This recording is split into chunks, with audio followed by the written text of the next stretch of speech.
Hey there folks, Rel here. Today we're going to be doing a little brainstorming. I'd like to share 6 ideas I think could enhance the new player experience, as well as help out the veteran players in PlanetSide 2. That said, I'll be sharing the problems where they exist and then providing solutions in the form of an idea or two.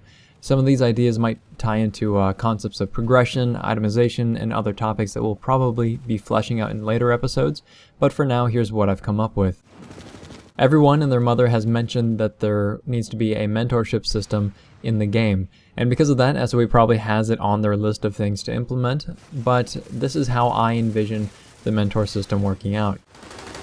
There would be one mentor and one apprentice. The system would work outside of squads or outfits or platoons in that you wouldn't need to form up or be part of any of these for the benefits to kick in. Mentors and apprentices would be given their own partner chat channel, and /PA could activate it. A simple / command would allow you to request an apprentice, and upon accepting, you and your apprentice would be tethered together until the partnership is ultimately ended by one person or the other. While both players are online, a waypoint would be constantly on top of your partner for both sides, so that you can tell immediately where they are, how far away from you they are, but some special care would have to be taken for the waypoint to be non-intrusive and not obscure your vision. The mentor and the apprentice would both receive experience benefits while in proximity of one another, in the same way that squad members receive benefits. And lastly, a mentor could only partner with an apprentice that is half his battle rank or lower. So those are the rules. Now here's what I see the impact as being. New players get the help that they need. New players rank up more quickly because of the experience. Players interact with one another more overall, if for no other reason than to just get additional experience. The mentor battle rank restrictions ensure that lower level players are the ones that are actually getting help. And it encourages all players to rank up so that they have an option to help higher level players. The cons I see as being players may abuse, I guess, the experience gained by just mentoring friends or low battle ranks that already know the game. I don't view this as being a real problem though, because the more people we have working together at any given time, the less solo players are going to be running around, and the more fun and tactical the game will be for everyone. I can also see apprentices out-leveling the mentors a little too quickly. The low battle ranks tend to cruise by and the higher ones take longer, and a solution could be that if you're in a partnership, even if a lower level starts outranking that 50% default cap, they could still be partnered with you until you break it off. And of course some tweaking needs to be done here and there to make that work. The second idea is just to have more UI feedback. And by feedback, at least in this case, I'm talking specifically about nanoweave and flak armor, as well as the death screen. And in the case of nanoweave and flak, feedback under your hit markers by way of an icon could tell you that this target is more resistant to damage, meaning that it's going to take you a bit more effort to kill them. This is a relatively simple solution to what I feel is a huge problem. Instead of rolling the dice on whether or not you need 8 or 10 bullets to take somebody down, some UI indication will create a more consistent feel for both newer and veteran players alike.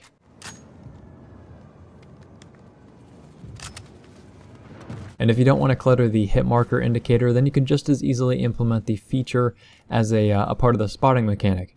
Spotted targets could have a little asterisk in their Dorito, or they can show a different indicator entirely. It wouldn't be too confusing for a new player because a red marker on the screen just means that you need to kill them regardless. And over time, you learn what the indicators mean, and that creates a much better experience overall. Stepping away from nanoweave and flak, you have the death screen. Now there are a few features I think the death screen could have that would help newer players, the first of which would be just a screenshot of the current minimap, maybe with an indicator that shows who your actual killer was. This could help stress the importance of using a minimap to a new player, as well as give people that oh, I didn't see him sort of moment, instead of just getting frustrated with not knowing who just smashed their face in. On top of that, you could include contextual tips below instead of a weapon description that ultimately provides little to no useful information. That way, if you die to an explosive weapon, the text could say something like, "The flak armor certification will reduce the amount of damage you take from explosive weaponry." Or if you die from a grenade, it could say, "Both friendly and enemy grenades will show a blinking red indicator when they land nearby. Keep an eye out for it." Or if you die to a sniper rifle, it could say that the rounds from sniper rifles make a loud and distinct noise as they fly past you. If you hear this sound, run for cover immediately. So just small little things like that. Maggie has already mentioned that they want more information on the death screen in general, so that's where I'm going to kind of leave off on this idea. The third idea is to give players the next step. When fighting in an amp station, many new players, they just kind of wander around and they shoot things. But if they were given a contextual tip, one that says both shield generators must be destroyed before assaulting the capture point, then players get some understanding of what they should be doing.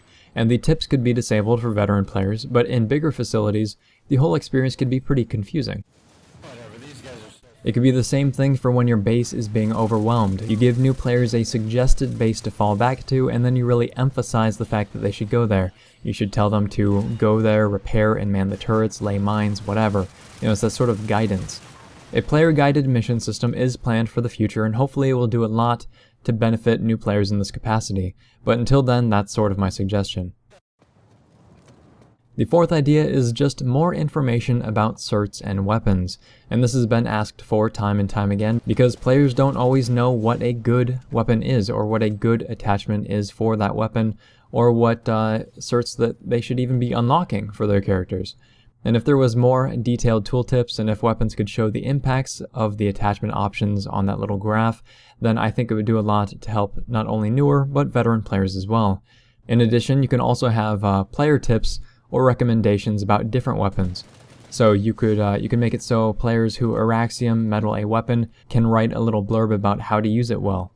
And this little blurb can be a little longer maybe than a tweet, and the community could up and down vote it. That way the poorly written or unconstructive comments will sink to the bottom and the important information will hang around. This gives the player base a bit more motivation to Araxium their weapons, and it helps out newer players as well. For certifications, you could attach a short 1-minute video maybe outlining what the certification actually does, and at least in a bit more detail than what the tooltip provides. I equate this to the videos that highlight abilities in Diablo 3 or the loading screens in Devil May Cry. And I'd be more than willing to do these short preview videos as well. The fifth idea is just larger bonuses for rank 1 certs, and this is a huge balance thing. And it also ties in with progression, but PlanetSide 2 tries to put everyone on a level playing field very early on in their career, and it does this by making things like flak armor only cost 1 cert for a pretty substantial bonus. And that bonus is not just the 30% damage reduction to explosives, but the more consequential bonus of being able to avoid getting insta-gibbed by mines with only rank 1 flak armor equipped, provided this still works. I haven't tested it recently. But flak armor is a good example of cert progression. Really bad examples are things like drifter jump jets and adrenaline shield. Adrenaline shield does not give a large bonus up front. It doesn't even give a worthwhile bonus up front. It costs you something close to 30 shield health to even activate the shield in the first place, and upon killing an enemy, that 5% that you get back is only 35 shield health. So the first rank, while expensive as far as first ranks go, does not drastically change your playstyle. Now you contrast that to something like the resist shield, which is completely different, and it drastically changes your playstyle, which is good. That's what you want. The first rank of adrenaline shield should offer something like 10 or 12% regen after the kill, and then you could pump certs into it to raise it up to that 20% mark where it currently sits. The rule of thumb should be that there is a significant change in your playstyle upon using the first rank. Not only significant, but also competitive. And this is what helps counterbalance the vertical progression in PlanetSide 2 that a lot of the new players are getting crushed for not having already been through. A lot of abilities are done right, or close to right, but just as many have been done wrong. Advanced Shield Capacitor is one of them, Drifter Jump Jets, even regular jump jets. The Infiltrator's Armor Cloak, the Utility Pouch, Medic's AoE Heal, lots of little things that could use a revision, and this includes vehicle equipments as well.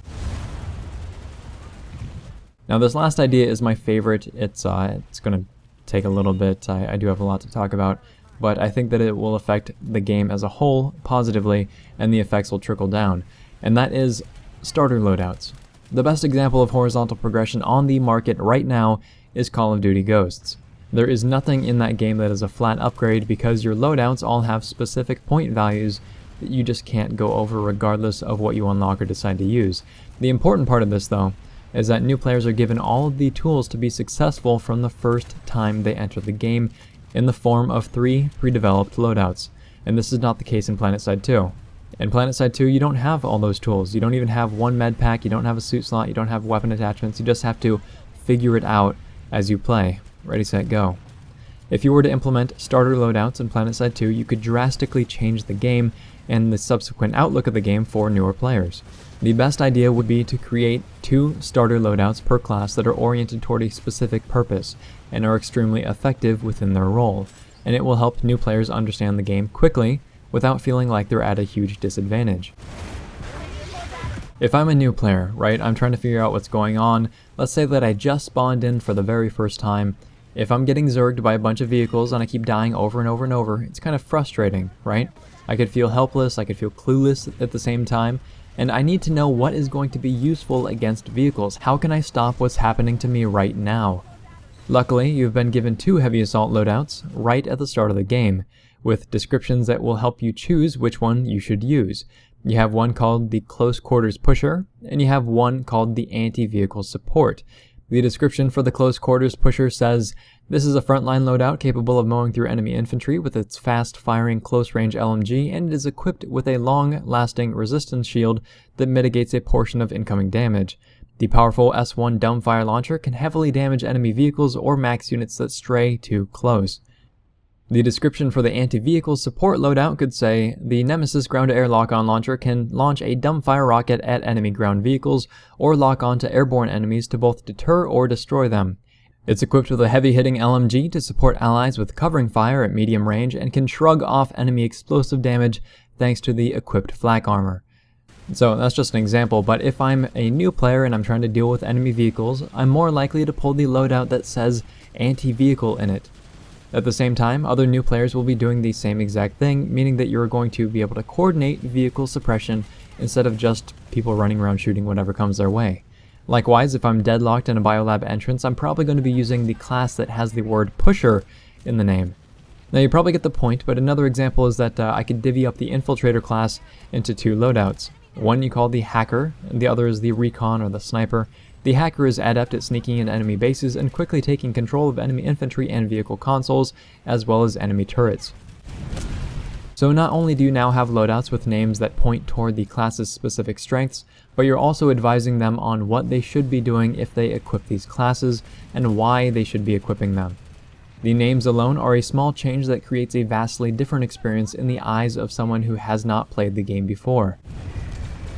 These starter classes could effectively be complete, so their weapons would have specific attachments, their ability and suit slots could be maxed out, and the tool slots could actually be ranked up as they are universal and you want to have incentive for players to rank up the tool slots in the first place.